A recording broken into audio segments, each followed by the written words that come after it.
Ini pertanyaan pertama ya nih dari Ibu Yuli. Intinya bagi penyandang disabilitas itu masih banyak diskriminasi ya Ibu. Nanti Ibu mohon bisa memberikan motivasi-motivasi atau apa advice supaya mereka bisa percaya diri, bisa mendapatkan kesempatan yang semestinya. Silakan Ibu. Terima kasih pertanyaan Ibu. Jadi saya pribadi sebagai aktivis untuk perjuang advokasi ya, untuk kemudian bisa membawa perubahan gitu ya. Kemudian juga saya sebagai ketua organisasi melakukan banyak audiensi khususnya untuk kerja advokasi itu ya. Kemudian kita itu mendatangi semua pihak-pihak terkait pemangku kemungkinan bisa membantu ya. Iya, karena memang terutama ya yang stakeholder pemegang pemangku kebijakan itu sangat berpengaruh besar. Jadi kita di sini berjuang, tetapi kita juga membutuhkan pihak-pihak yang kemudian membantu, mendorong tentang penghormatan, kemudian pengakuan dan pemenuhan hak penyandang disabilitas khususnya. Nah, itu yang kami selalu lakukan. Jadi terus bertemu banyak pihak, kemudian menyampaikan sosialisasi terkait disabilitas, dan ini kan memang sudah ada undang-undangnya. Sebetulnya semua pihak itu harus memberikan akses untuk kelompok rentan, baik perempuan atau perempuan dengan kedisabilitasan. Nah, bagaimana kemudian pihak yang disabilitas itu sendiri atau keluarga yang memiliki penyandang disabilitas? Tentu, pastinya kita juga sama-sama bergerak. Kita tunjukkan kita punya potensi. Kita pantaskan diri. Kita tidak hanya meminta. Kita bukan orang yang minta sumbangan. Kita bukan untuk dikasihani. Kita bukan untuk mengemis. Mungkin kita ada kekurangan di fisik atau kekurangan mungkin di dalam sensorik gitu ya, tidak bisa dengar, tidak bisa lihat, tidak bisa jalan, tapi kita punya potensi, kita punya kelebihan, kita punya keunikan, kita punya keistimewaan. Bisa apa kita itu yang kita angkat. Ya, dan itu juga kita sebagai warga negara Indonesia juga ada hak ya untuk mendapatkan kesempatan yang sama ya Ibu ya. Ini juga saya mungkin informasikan kepada teman-teman semua bahwa penyandang disabilitas itu ada undang-undang yang melindungi, terutama misalnya terkait tadi tentang ketenaga kerjaan atau peluang atau kesempatan untuk bisa bergabung berpartisipasi. 2% di BUMN itu wajib, harus ada. Kemudian ya 1% untuk di swasta. Jadi mau pabrik apapun, kantor apapun itu wajib ada penyandang disabilitasnya 1-2%. Kalau misalnya kita mau agak kencang, itu sebetulnya mereka adalah pelanggaran undang-undang dan kita bisa menuntut juga sebetulnya. Tapi di sini masih dalam bentuk himbauan, ajakan, pendekatan-pendekatan ya. Jadi kemudian membangun empati.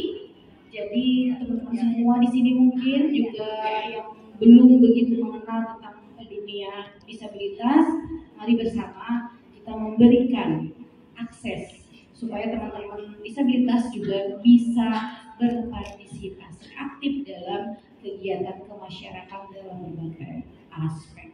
Seperti itu ya Bu. Baik ya, Bu Yuli saya rasa sudah jelas ya. Alhamdulillah sih kalau untuk putranya Bu Yuli sudah terakomodir ya.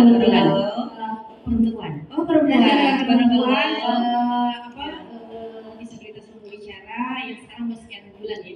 Barakallah. Bisa memotivasi yang lain bahwasanya bahwa dengan keterbatasan disabilitas pun bisa tetap berkarir ya, berkarya dan diterima di perusahaan BUMN ataupun sebenarnya swasta ya Bu. Insya Allah tinggal kesempatan itu kapan datangnya, mungkin kita juga memang harus yang memperjuangkan kita sendiri. Siapa lagi seperti itu ya. Baik, terima kasih Ibu. Untuk pertanyaan yang kedua, jadi dari Ibu Ida Apakah Binanggit. Intinya Ibu, bagaimana proses Ibu dulu bisa bangkit dari keterpurukan setelah ada musibah tadi. Mau silakan Ibu. Ibu Ida. Ibu Ida Apakah Binanggit. Iya, Ibu Ida. Ibu terima kasih atas pertanyaannya. Pertama sekali yang paling utama adalah niat dari diri kita sendiri.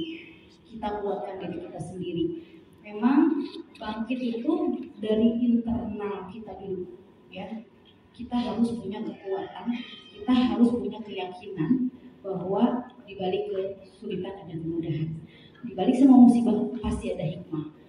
Itu terus yang kita dan satu lagi, Allah tidak akan memberikan cobaan pada kita Di luar kemampuan kita. Jadi kita sangat berbaik sangka Allah. Itu dulu. Jadi itu masalah mental dulu, batin dulu, kita benerin, kita setting dulu ya. Mindsetnya kita harus tetap berbaik sangka, intinya itu. Kalau kita negatif, pasti kita akan lapuk. Berarti kuncinya kita juga ikhlas dulu ya Bu ya. Harus ikhlas dulu menerima semua ujian. Menerima semua ujian itu. Ikhlas. Kalau kita menolak, mendinai, kita nggak mau, kita nggak terima, itu akan sulit. Jadi pertama itu dulu yang kita lakukan. Pasti ada secara manusiawi, kita marah, kita kecewa, kita sedih, ya, kita terpuruk. Nikmati dulu itu, nikmatin boleh. Habiskan dulu, air matanya dihabiskan, kesedihannya dihabiskan, silahkan. Cuman mungkin satu, tidak untuk di depan orang, tidak berbagi sama orang. Kita punya diri kita sendiri, kita punya Allah, kita bisa habiskan air mata kita berdua aja sama yang. Tapi awal mulanya waktu itu Ibu apa teringat anak-anak, kan itu anak-anak sangat merawat Ibu ya. Betul. Apa mereka yang menjadi motivasi Ibu? Aku harus bangkit demi anak-anak gitu. Sama. Karena gini, kita egois.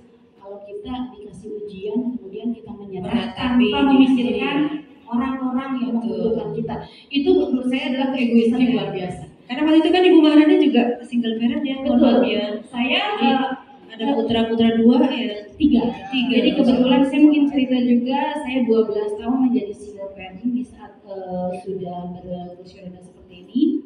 Alhamdulillah ternyata ada jodohnya lagi. Ada yang melamar saya dalam kondisi suami saya non disabilitas ya, tidak ada suatu kekurangan fisik apapun. Namun kenapa saya juga masih, kalau dibilang dalam kelompok peka, saya masih ada di situ. Kenapa seperti itu? Karena saya sangat membutuhkan bantuan, misalnya dari suami saya. Kemanapun pergi saya harus didampingi, saya di rumah melakukan apapun juga harus didampingi. Akhirnya ya kita harus ada negosiasi. Suami harus punya banyak waktu untuk saya. Dia tidak bisa bekerja, dia tidak bisa begini, tidak bisa begitu. Akhirnya saya tetap menjadi kepala rumah tangga itu. Jadi suami mendampingi itu sejauh ini. Seperti itu. Nah, salah satunya itu Bu, memang anak-anak. Di saat saya terbaring, saya lihat anak-anak yang masih kecil-kecil. Kalau saya sempat juga yang karena saking sakitnya ya, saya kondisi itu bukan sedih di saat saya berubah secara fisik, tapi sedihnya itu di saat saya sakit luar biasa. Karena menurut dokter, sakit yang level yang paling tinggi adalah kerusakan saraf, dan saraf saya itu rusak, saraf saya putus. Dan itu sakitnya luar biasa, saya sampai minum obat yang levelnya tinggi, itu ada morfinnya juga dari dokter, supaya saya tidak kesakitan sepanjang waktu, mengurangi rasa sakit itu. Betul, saya 24 jam itu kesakitan, itu ada kalanya saya sudah ya saya lelah, saya coba. Hampir menyerah ya waktu itu. Bukan lagi ya hampir menyerah, itu kasur tempat tidur itu selalu basah kan air mata, nggak berhenti nangis. Bukan karena sedih saya jadi begini, bukan karena saya sakit banget, saya nggak kuat gitu kan. Tapi lihat anak-anak yang kecil, kalau saya pergi, lalu siapa yang mau, yang bisa mendukung mereka, mensupport mereka? Tidak ada orang yang sesayang kita, betul? Ya. Jadi pasti ada di sekitar kita sesuatu atau seseorang yang dekat dengan kita yang akan menjadi motivasi kita untuk bisa bangkit kembali dari keterpurukan Ibu ya, begitu ya. Saya tidak itu orang tua. Kalau misal ada seorang ibu yang kemudian dengan banyak cobaan kemudian jadi emosian, jadi marah-marah, menjadi alasan anak jadi galak gitu ya, itu salah banget gitu. Justru jadikan ini anak kita itu jadi triggernya, jadikan bahan bakar untuk kita kemudian bisa menjadi seseorang, menjadi sesuatu gitu ya, untuk kemudian kita bangkit demi dia. Dan alhamdulillah saat ini anak saya 3 udah pada dewasa, yang pertama menjadi juara dunia di Rusia. Barakallah. pertama kali mendapatkan uang senilai 300 juta rupiah dari e-sport game. Ini salah satu yang saya ingin sampaikan juga. Tidak semua game itu useless, gitu. Tidak semua games itu sia-sia. Memberikan pengaruh negatif, tapi betul, di saat anaknya punya berprestasi punya disiplin, punya target dan tujuan. Untuk saat ini anak saya lah yang paling banyak berkontribusi untuk keluarga, baik kecil maupun keluarga besar. Masya Allah. Alhamdulillah. Salah satunya itu, dan yang bungsu ini Teh Felicia, berdiri dong sebentar. Alhamdulillah hari ini sekarang mau masuk ke Presiden University, dapat beasiswa dari Presiden. Itu putra ibu. Betul. Masya Allah. Masih bungsu. Teh Felicia Triana Putri barakallah. Ternyata ini putri bungsunya ibu mana? Dari kecil itu karena selalu mendampingi saya, ya mau ke luar negeri kemanapun dari kecil mendampingi saya, seminar, training mendampingi saya, jadi memahami. Jadi juga sebagai pengurus dari HDDI, sebagai sekjen HDDI, dari Roma, dari HDDI juga beliau yang menyiapkan segala sesuatunya putri saya. Jadi begitu ya ibu-ibu, jangan khawatir, itu salah satu. Baik, terima kasih atas buat ibu kami, Masya Allah sudah memberikan motivasi. Juga tadi ada sedikit bisa kita evaluasi buat kita yang memang kok masih mengeluh seperti itu ya Bu, masih belum bisa bangkit, masih dalam arti mengeluh ini bisa kayak tadi yang mungkin suaminya digodol wewe, masih mengeluh. Saya yang lain bukan banyak, yang lain enggak ikhlas. Ada yang curhat ini rupanya.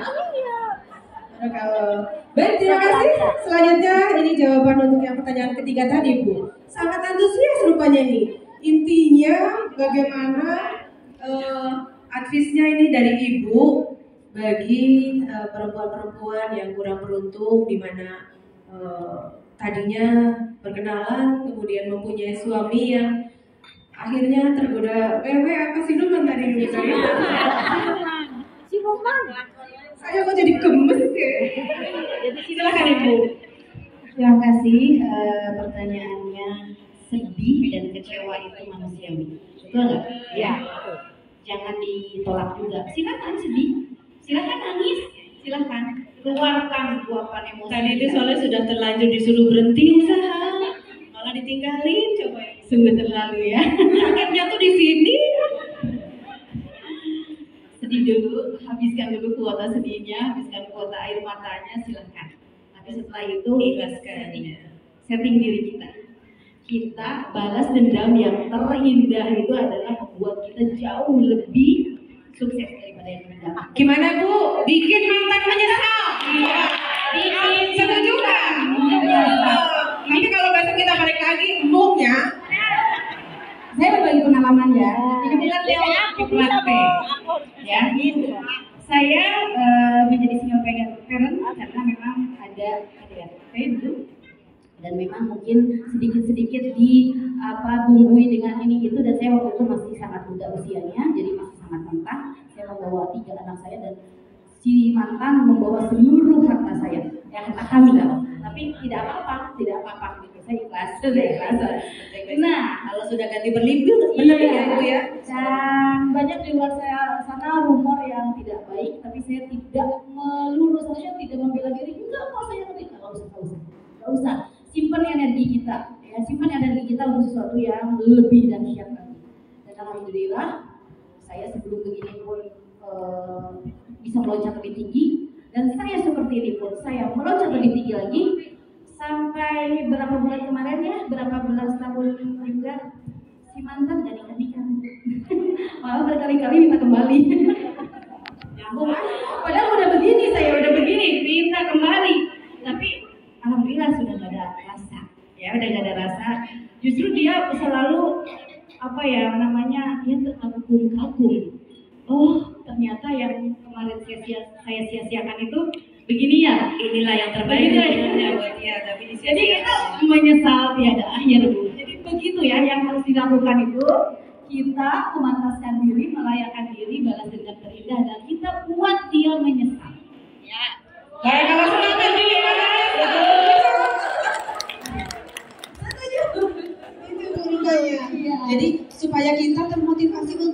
menjadi lebih baik lagi. Bangkit dari keterpurukan ya Ibu ya. Insya Allah. Insya Allah Nanti dia akan ada mohon gitu ya. Iya. Bersujud-sujud. Akan ada seseorang yang lebih semuanya untuk kita. Sudah Allah siapkan insya Allah ya Bu ya. Semangat ya teman-teman, siap membalas dendam dengan cara yang indah yang tadi saya sampaikan ya. Dengan cara kita harus bangkit dan lebih baik lagi. Baik Ibu, untuk waktu karena memang juga sudah saatnya ini untuk motivasi ataupun berbagi sharing ya dari Mbak Felicia Maharani Putri. Ya, mungkin sesi kedua ini sebentar. Bu moderator mohon izin. Cek, maka silakan. Terkait pertanyaan tadi ada dari Bu siapa yang terakhir? Sarifah, ya, yang suaminya digondol bebek Ibu. Mohon izin. Oh, ya saya nggak istilah silumannya Ibu ya. Kalau silumannya dia itu ya Pak. Melakor. Terkait pengen pendampingan ya Bu. Ya, emang Bu Sarifah. Bu Sarifah. Iya. Minta pendampingan ya Bu terkait psikisnya karena dia mengalami guncangan itu ya jadi apa ya sinawal gitu ya ini sekalian kami informasikan bahwa Dinas Kebudayaan Perempuan dan Perlindungan Anak Kabupaten Bekasi punya 2 layanan Bu. Kita punya satu namanya UPTD PPA UPTD Perlindungan Perempuan dan Anak itu tugasnya melakukan penanganan kasus-kasus kekerasan terhadap perempuan dan anak. Tapi kalau ada laki-laki mengalami kekerasan boleh lapor sana walaupun judulnya PPA. Ada Bu laki-laki mengalami kekerasan, ini bukan cuma ibu-ibu ya. Nah, tapi kita kalau itu udah terkait kasus kekerasan ya Bu. Tapi kita punya satu layanan lagi namanya Puspaga Pusaka, Pusat Pembelajaran Keluarga. Kalau itu tugasnya pencegahan. Jadi kalau UPTD penanganan, Puspaga pencegahan. Nah kalau yang tadi saudaranya Bu Sarifah kan dia sebenarnya tidak mengalami kekerasan secara langsung fisik, walaupun mungkin psikisnya ngalami, tapi karena sekarang lebih kepada pemulihan psikisnya. Silakan Bu bisa datang ke layanan kami ke Puspaga. Di Puspaga pun kami punya 3 psikolog yang bisa membantu untuk memulihkan mentalnya mungkin. Kami punya beberapa klien yang seringkali baik anak-anak, orang tua, atau permasalahan di keluarga, misalnya Bu anaknya tuh nakal, anak tidak bisa berkomunikasi, atau anak mengalami bully akhirnya menjadi anak yang minder ya di sekolah itu pendiam. Itu beberapa datang ke Puspaga untuk mendapatkan pendampingan dari psikolog. Nah, nomornya ibu-ibu boleh dicatat. Jadi ketika ibu mengalami atau ada kasus apapun, silakan ibu telepon dulu atau WA ke nomor ini. Nanti dari pihak layanan baik Puspaga ataupun UPTD akan kembali merespon WA atau telepon ibu. Ya, biasanya kalau UPTD begitu lewat telepon mereka akan menanyakan identitas ibu semua, kemudian mereka akan melakukan identifikasi terkait masalah yang ibu. Kalau hasil identifikasi misalnya memerlukan datang ke lokasi karena misalnya tidak memungkinkan si kasusnya itu untuk datang ke tempat kita, biasanya teman-teman kami di layanan baik Puspaga ataupun di UPTD akan melakukan penjangkauan turun ke lapangan. Nomornya perlu ya Bu ya, silakan. Untuk UPTD 0812 684 00900. Ulangi 0812 68 400 900. Nah kalau ibu-ibu bingung kalau mau datang langsung pun ke UPTD, kantornya ada di Delta juga, cuma adanya di pertokoan yang sebenarnya McD. Ada McD Delta, sebenarnya kan ada pertokoan. Di situ ada Bu, ada pelangnya UPTD PPA. Silakan datang ke situ pun datang bisa. Kalau di UPTD PPA Bu, kita ketika ada kasus kita melakukan pendampingan dilihat dari hasil asesmennya itu misalnya ini ternyata perlu pendampingan psikolog, kita akan lakukan pendampingan. Ternyata ini perlu pendampingan hukum, kita punya tenaga-tenaga hukum juga yang akan mendampingi kasus. Misalnya kalau perlu laporan ke polisi juga, misalnya takut untuk melapor, kita tenaga hukum kita akan melakukan pendampingan. Ya, kalau perlu misalnya ternyata perlu penanganan rumah sakit atau apa, kita akan membantu rujukan. Banyak sekali kasus, termasuk kasus yang mungkin kalau ada ibu-ibu dari Sukabumi yang kemarin disiram air keras itu kan habis semua, sampai untuk proses pengobatan rumah sakit kita dampingi terus sampai akhirnya dia korban bisa kembali ke rumah, termasuk untuk tindak lanjut korbannya, untuk kehidupannya kita bantu, kita dengan meminta bantuan ke sampai Basnas. Akhirnya mereka dibangunin rumah, dikasih untuk jualan juga Bu waktu kemarin usahanya ya, untuk tindak lanjutnya. Jadi silakan Ibu nanti berkoordinasi. Kemudian kalau Puspaga nomornya 0812 711 11851. Sudah Bu semuanya? 0812 711 11851. Ya. Jadi jangan ragu, saya apresiasi Bu Sarifah sudah berani membantu menyampaikan terkait masalah keluarganya. Ibu-ibu semua juga jangan takut ketika ada masalah menyangkut keluarga, tetangga, teman atau apapun, silakan lapor ke tempat kami ya. Itu mungkin tambahannya. Baik, terima kasih Ibu Haja Alis. Mungkin saya juga minta tolong Ibu nanti bisa diupload di grup yang mungkin dari stafnya Ibu. Barangkali ini bisa menjadi wawasan dan pengetahuan buat teman-teman kita yang mungkin hari ini belum bisa hadir, tapi mempunyai masalah yang sama. Insya Allah biar bisa membantu. Baik, untuk selanjutnya Ibu Maharani ya, terima kasih banyak untuk waktunya. Dan rupanya ini juga Ibu Maharani Junior ya. Untuk sesi selanjutnya kita akan mendengarkan beberapa motivasi dan diskusi yang akan dibawakan oleh Ibu Felicia. Ibu apa Neng nih? Neng ya. Kebetulan untuk sesi ini lebih ke pemaparan atau praktik tentang sosial media TikTok ya Ibu-ibu. Semangat semua ya. Iya, jadi selain Teh Felicia nih ada juga Tasya. Tasya ini adalah seorang konten kreator TikTok. Tasya ini tunanetra, ya, bermasalah dengan penglihatan. Kemarin baru dipanggil juga di Trans TV. Kemudian followernya juga banyak sekali. Nanti bisa sedikit sharing dan kemudian kita ada sedikit Mbak Tasyanya hadir nih. Sudah di situ dengan Oh Anissa. iya, barakallah. Dan saya mungkin akan di sini juga mendampingi mereka. Baik, silakan. Ya. Baik, waktu tempat saya persilakan untuk Ibu Neng Tasya ya sama Neng Felicia. Silakan. Kalau Feli katanya bertugas untuk mengatur materi. Silakan, mungkin saya juga sedikit membantu. Ya, silakan Ibu.